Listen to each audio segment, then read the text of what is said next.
I grew up in a family where I was expected to be pregnant at an early age. I wasn't expecting to graduate high school, let alone go to college. My family is based around it. Not many graduated high school. Most of my family had kids at a very young age. Mostly emotional abuse, but not too much physical. I was never a child. Like I said, I have 4 younger brothers, and I can remember growing up, changing diapers, you know, warming up the bottle and bathing, and I never really had a baby doll. I actually had a real baby to take care of.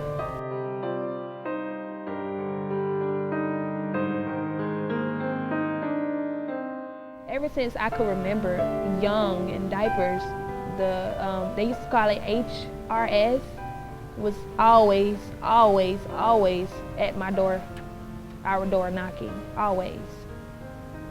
Since I was young. And I was finally taken at 13, 14. So I was surprised, and I kind of had a sense of regret. I felt like it was my fault. I felt like my brothers was gonna have a horrible life because now they didn't have no one there to take care of them. When I was left in the courthouse by myself, that was the worst day of my life. I can remember my mom sitting in the little room where you had the judge and everybody and all the people sitting next to her, and she was fighting to get my brother back from foster care. And I had my grandmother, my grandmother's mother, all my grandmother's kids.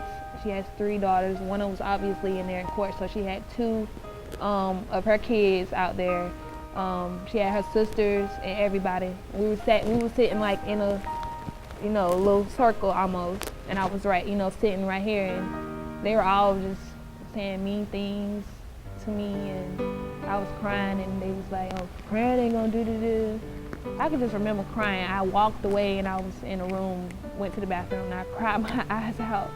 And finally, someone came around the corner and told me that they called me in, you know, to testify against my brother because my mother went and get him, and that didn't happen. I didn't even go in there and speak. I was just so hurt. And at the end, everybody left in their cars and left me there. My mom was asked to come pick me up from the courthouse or give her rights up. This is what I was told. I'm not sure. She didn't want me. That's what they told me. And I was like,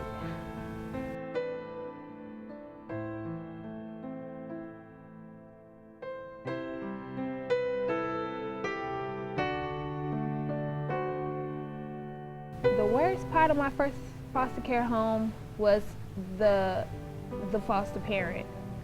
There was no father. There was an older lady. She was very grumpy. There were 2 other kids living in the home, and it wasn't my type of environment. It was just like, there was roaches. I felt like I was just being taken over by roaches, and that was just, I don't know, it just wasn't my type of environment.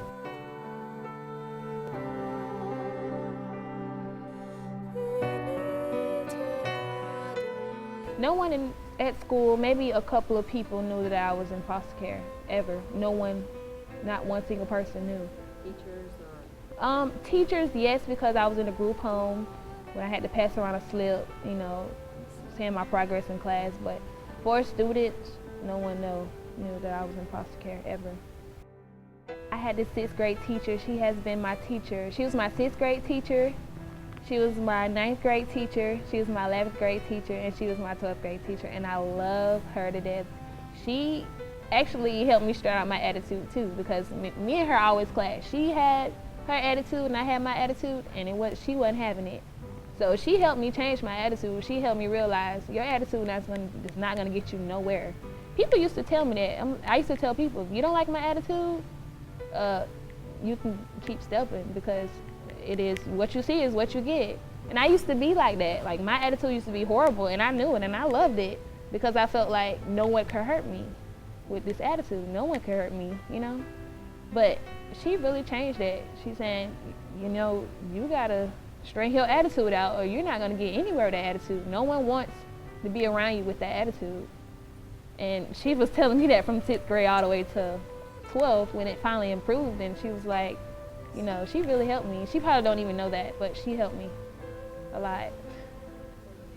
You know, I just remember that bubbly, sweet 6th grader, and then when I saw her again, if I recall correctly, I don't think she started out the year with me. I think she came from, I think she said another city, Jacksonville.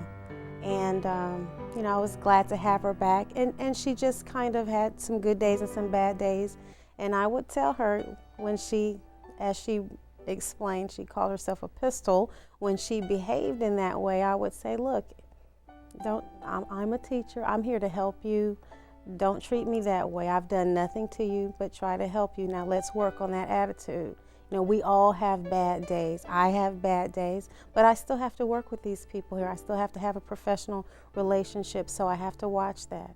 So I would constantly, I guess, talk to her like that, like, I guess, big sister-like, you know. She could be at times difficult to handle, but because that's not the Kay that I recalled from NIMS, I knew there had to be something going on. I knew that deep down she was really a sweet girl, you know, wanting to be a successful student. So I knew there had to be something going on. The attendance was getting to be a little bit bad, and then I went and talked to the guidance counselor, and she shared some things with me, and that would be one of them. And you know, she said that Kay was actually, you know, living on her own, being responsible for herself. And I said, oh, we have students that are able to do that. And she said, oh yeah, it's called being an emancipated minor. So I said, oh, okay. So I said, wow, you know, she must have some really serious circumstances to be on her own. And look, here she is trying to come to school, doing her work, doing quality work, and nobody's saying, you got to do this. There's no adult in her life saying that she had to do this. Well, I'm sure some adults were in her life, but not parents, you know. So I figured she needed all the help she could get. And I think that may be, I don't know, some of the problem, the disconnect with the communication between teachers and, I guess, social services. I know there's a lot of privacy issues, but I think all in all, teachers really want to help, and if we know things like this, we can make allowances. If I know a child is in foster care, I know resources are probably limited, so I would give as much as I could, you know, I would allow extra time, things of that nature, but most of the time we're not informed of that. Kids probably just don't want us to know, and that's understandable.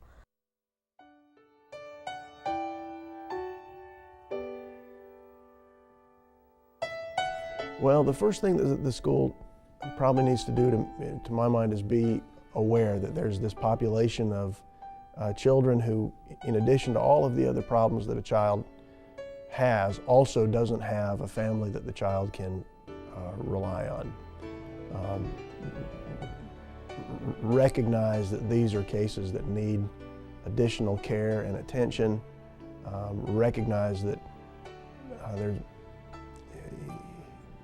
just a whole range of practical problems, from transportation to nutrition to the most basic kinds of parenting knowledge and skills that may be lacking in this child's life. And these cases, because the government has had to intervene, because the Department of Children and Families is having to exercise parental rights, rights that the parents should usually exercise, these children are in desperate need of that additional level of care, and you can't treat them as business as usual, because they're not business as usual. They need to be given special care and attention, and you know, you can't wait. They need help, and they need help now. Even though I've only been a dependency judge assigned for a year, you take a snapshot in time, I've got cases at every stage. I've seen 14-year-old girls pregnant with their second child. I've seen children that I worked with in delinquency back now as parents in dependency. I've seen, I've seen the whole gamut, even though I've only been the dependency judge for a year, and it is That attempt to break the cycle is the endless theme that we're striving for. We're trying to save, we're trying to save this one in the hopes that there won't be the next case down the line.